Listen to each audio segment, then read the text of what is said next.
All right, we're going to talk about command, movement, action points. Fairly simple. Every command round, you're going to have 6 command points to spend. Now, these command points are your instructions to your helot in the arena bout. You can yell out movement commands and action commands to your helot. Now, we've talked about this ratio die a couple times, but I want to go into it in a little bit more detail here. This ratio die is going to help you determine how many command points you're going to spend on actions and how many you're going to spend on movements. When you roll this die, if you were to roll a 2, you are then going to allocate those 2 points to either action or movement. The remainder of the points is going to go to the inverse of what you picked. So if I decide to spend 2 points on actions, that means I'm going to have my other 4 command points to use for movement, and vice versa.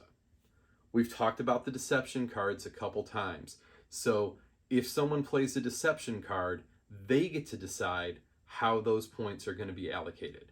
But once again, you're always going to have 6 command points.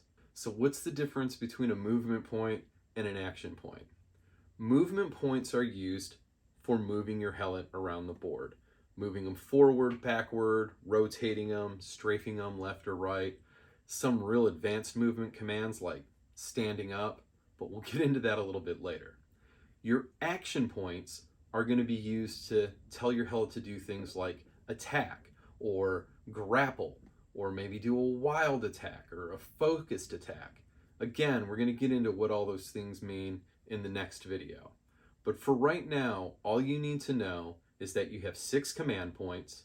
They're going to be allocated based on your roll with your ratio die. Deception tokens can let another player allocate those points for you, and you're going to spend them on movements and actions. Something to keep in mind is unspent command points. If you have any command points unspent at the end of your action round, the crowd gets really upset. They start throwing bottles and feces and whatever's lying around at your poor helot. At the end of your command round, if you have any unspent command points, then you're going to lose 1 cred from your cred pile, and that cred will be placed into the crowd pile. If you don't have any cred in your cred pile, then your helot's going to lose 1 from their overall, and that's going to be placed into that crowd pile. So some of you may be asking, well, what if the battle just started and I haven't moved close enough to use any of my action points? Am I going to lose my helot's overall health? Yeah, you are. So you better get your helot in there fighting as fast as you can.